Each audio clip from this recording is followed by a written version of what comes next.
recording for the asset breakout that occurred on the 10th of August. Back off! Get away from me! Ah! Ah!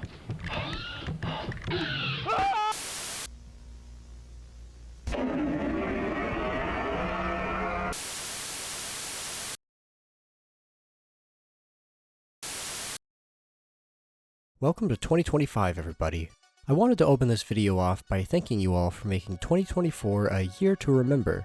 Very quickly too, since at the beginning was when we managed to hit the magic 100,000 subs. Totally unbelievable still to this day. But as the year went on and each Sunday was met with a new 4+ upload, there has always been a consistent ask that people never seem to get enough of. Analog horror dinosaurs. Something about the two used together has people's interest in a chokehold. It does make a lot of sense, however. What has made me so intrigued with the idea is that we are harkening back to making these historical creatures something to truly be afraid of again. These latest Jurassic World movies, granted I haven't seen Dominion, felt mostly like dinosaur action flicks. The first Jurassic World was still a pretty good movie. There still seemed to be an attempt at making this a nightmare horror scenario. But once we get past that, it all starts turning into some weird Hollywoodized popcorn movie. Just here to have Chris Pratt look cool riding motorcycles with velociraptors. Which, don't get me wrong, it's pretty cool to see, but it isn't going to stick with you like how terrifying the dinosaurs were in the original, or God forbid the books. Let's just hope Jurassic World Rebirth takes some notes and slaps an R rating on there and gives us a terrifying time. But enough talk about the Jurassic Park movies. If you remember in the last Jurassic Park video, we covered the found footage series made by Dino X. And before you say anything, it says analog horror in the title, plus it was too good not to come back to. But that's just one of what we have in store today. As always, be sure to check out the original videos that I'll have linked down in the description below. But without further ado, we are definitely going to need some protective gear for this one, so strap in and hold on to your butts. But before I let you get too far, just wanted to say if you're new here and enjoy what you're watching, be sure to hit all those neat buttons down below as it really helps support the channel. And if you want to see more, be sure to follow us on Instagram and Letterboxd. Alright, now you can pass through. Jurassic Park Aftermath. Our entry begins and we listen in on an incident report for August of 1992, and we are introduced to Alistair Grant, the Assistant Chief of Security. Turns out Grant is the guy from the last entry who survived the T-Rex encounter. This incident report is going over the asset breakout that occurred a couple days earlier. Sounds like this is going to be a perfect recap for those who aren't caught up. Unfortunately, this asset breakout resulted in another security employee's death, Frank Ellsworth. Also, not to mention all the property damage. Grant then goes on to describe the details of the event. During a bad hurricane, the power for Outpost B got knocked out, and Frank was the unfortunate soul who had to take care of business. Once 2 hours went by and no one had heard from him, Grant knew it was time to try and look for him. He describes as he himself was attacked by the T-Rex, but still managed to contact the containment team. On his hunt for Frank, he ended up discovering the brutal truth. Frank is now only a puddle of blood. The T-Rex then came back for a vengeance, but the containment team arrived just in time. Like, literally just in time. They tranquilized the T-Rex, and Grant was saved. But he wasn't safe from injuries, however, since during the second T-Rex encounter, it had grabbed Grant by the leg and had thrown him to the ground, and it sounds like the damage is so bad, the leg will likely be amputated. To end off this incident report, Grant gives us some personal notes. I'm extremely concerned about the security on the island. The park is supposed to be open in 2 years, and the fact there can already be a major incident like this is alarming. I am on Grant's side here 100%. The fact that the park is supposed to open that soon while problems like these breakouts still happen is insane. That's why I really like Jurassic World a lot. It shows you what would happen if they actually tried opening the park. According to Grant, management is aware of all these concerns, but they haven't been doing anything. The last thing we are met with this tape is Grant's prediction of events to come. I'm afraid that one day it goes too far, and what InGen investors call control might turn to chaos. As always, this series is just super impressive. The animation and storytelling has been really good so far. I'm eager to get to the next one, considering this was mostly a recap. I need to know what happens next.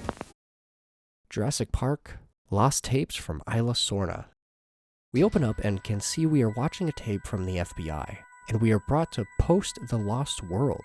We learn that after the San Diego incident in '97, access to the island was limited, making it inaccessible to the public. I'm not sure it was ever available to the public now that I think about it, but that hasn't stopped people considering illegal tourism has emerged. Definitely doesn't sound like a safe idea. This entry contains a collection of tapes that were found by these illegal tourists. Our first tape has us following a daughter and her dad. She is oddly excited to see the T-Rex. Couldn't be me. The two climb out of the plane and find their seats, and before long, it's time for takeoff. I want to sit by the window. Passengers, please. We end up arriving at the island and our characters are amazed.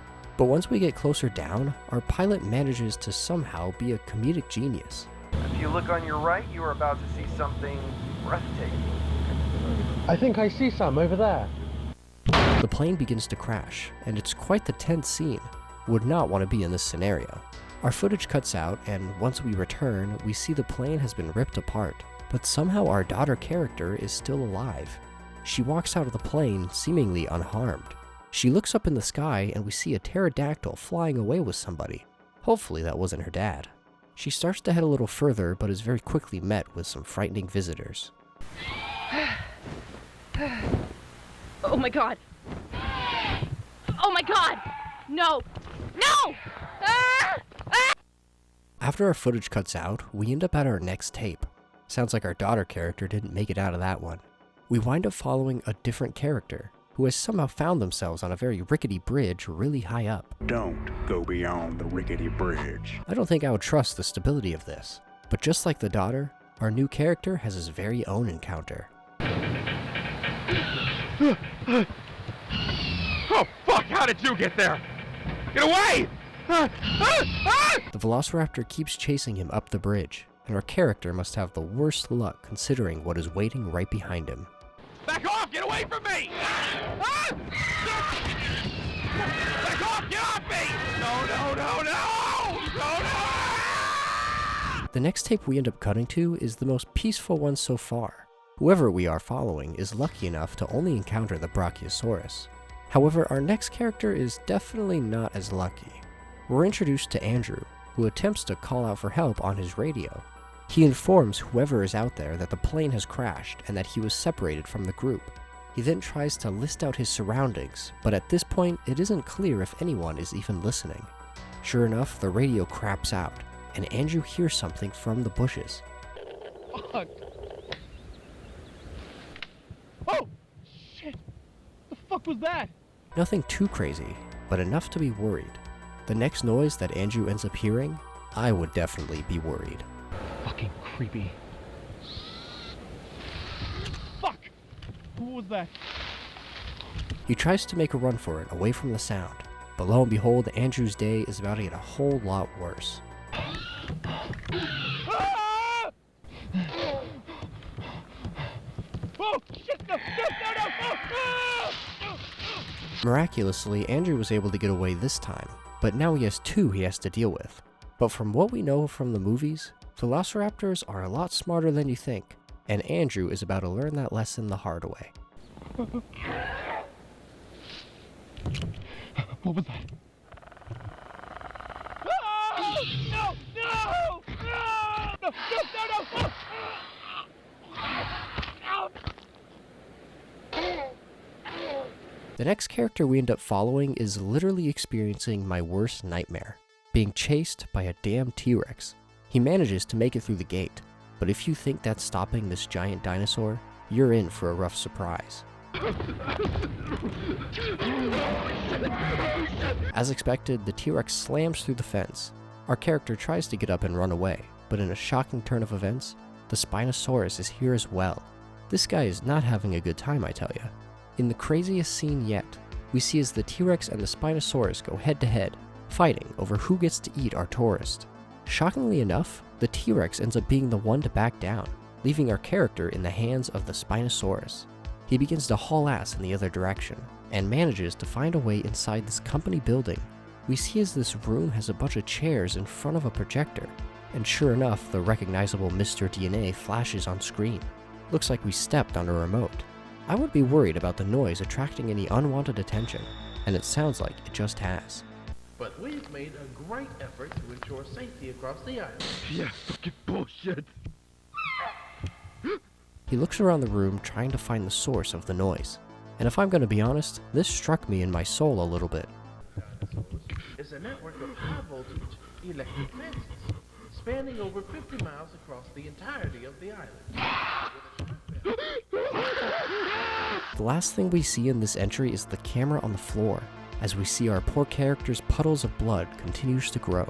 Looks like he got the good old Dennis Nedry treatment. It would have been cool to see the large design for the Dilophosaurus, but the classic Jurassic Park design is still nice to have. Once again, this animated Jurassic Park horror series continues to be spectacular.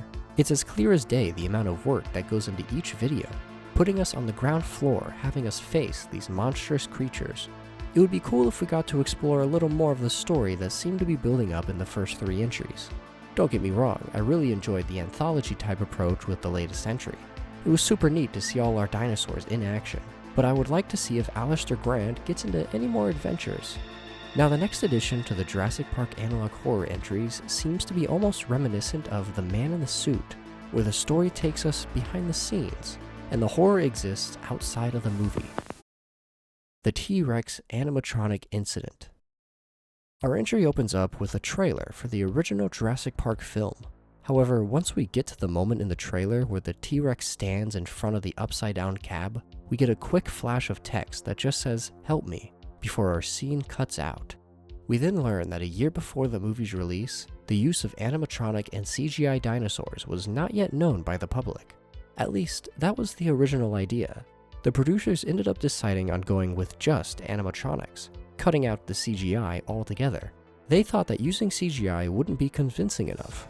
Another thing the producers wanted to do was film the entire movie on the island, to make the environments as realistic as could be.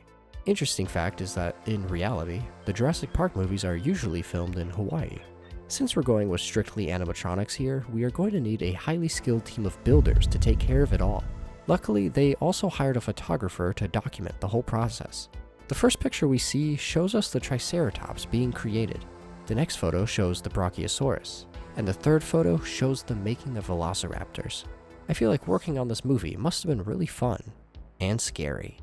We then learn about their largest animatronic yet, which undoubtedly is the T-Rex. We get to then see some behind-the-scenes photos of the big man himself. We see a photo of just the inner skeleton of the dinosaur, a more detailed look at the robotic head, the skin and detailing finally being applied. This photo looks like they are attempting to apply the head to another part. We see as the head has now been connected to a larger part of its body, and as the photos go on, the T-Rex animatronic gets closer and closer to completion. We learn that the skeleton for the animatronic was made out of steel and aluminum, yet the teeth are a different story. They were made out of some mysterious material that we don't get to know the name of. It's been censored. It's unclear where they were able to acquire such a material, but the main reason for using it was to give the T-Rex a more threatening look while on screen. We want the scenes to be extra horrifying. Our narrator wasn't sure if it was safe. According to them, this material was stronger than titanium. That's pretty strong. That definitely narrows it down. We're then shown quite the graphic example of what would happen if someone's head unfortunately found its way in the jaws of this thing. Let's just say it'll definitely be brutal.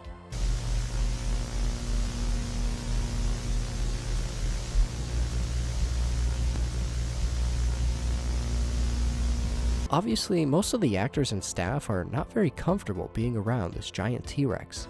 I wouldn't be either. Being on this film set doesn't sound very fun anymore. The time had finally come for them to set out to the island to start filming the movie. Apparently, we don't even get to know the islands the movie was filmed on, even though I just said it a couple minutes ago, but that's besides the point. Everything the crew had put together had finally been set out onto the island, and filming can finally begin. Filming went on for several weeks until they eventually got to the iconic scene. Sure enough, we see the exact clip from the movie, the T-Rex breaking through the gate, and everyone in the theater shitting their pants. Everything is said to have been going well, until malfunctions started to appear. The T-Rex began to head towards the 2 kids in the car. Apparently, and this is pretty messed up if you ask me, none of the staff members informed the child actors that this giant animatronic T-Rex was supposed to attack them in the car for the scene. You know, to get the raw reactions. If I was one of those kids, I would have probably ceased to exist on the spot. As expected, however, something unexpected happens. We then watch the scene play out from the movie, with the T-Rex hanging out in front of the car. We've all seen this movie before. The T-Rex then bashes through the roof, and it looks like the kids are done for. But as we all know, the kids make it out, right? Well, not in this universe.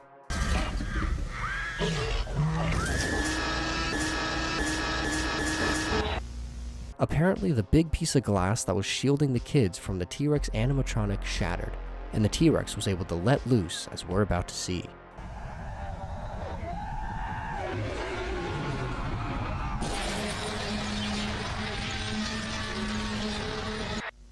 As unfortunately expected, the two kids did not survive the encounter.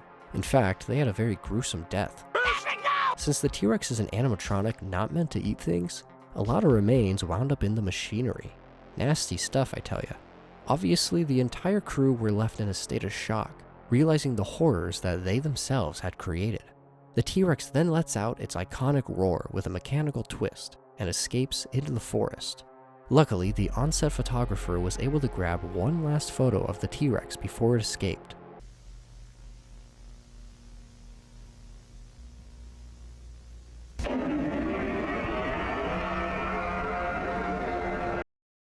That was definitely a twist I was not expecting to come from a Jurassic Park analog horror. Most of them always go the route of taking place in-universe to the movies, where the dinosaurs truly do roam the earth and not just terrorize me in my dreams. But this one goes in the on-set direction, where all the horrors take place in the behind the scenes of the movie. Not only are you afraid of the giant animatronic, but you also get to see a neat little look into the movie making process. It's a win-win scenario if you ask me. It was nice to get a taste of two different variations and takes on the Jurassic Park analog horror world. We got to experience the horror on the ground level, seeing these dinosaurs as we would in real life. The high quality work and animation definitely adds to the fear of living in this nightmare, following employees of InGen as they try to deal with a power outage resulting in a loose T-Rex, which is reason alone to never want to work for that company ever in your life. I also would not be the tourist who would think it's a good idea to visit the dinosaur-infested island, especially in a post-San Diego incident world, where there isn't just bad security anymore on the islands.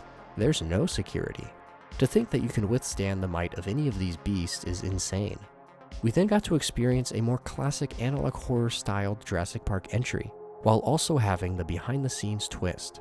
I love the idea of everyone on set just being increasingly more nervous the more and more this T-Rex gets finished. We never got to find out what the secret teeth material was, but it was a bad idea to ever use it in the first place.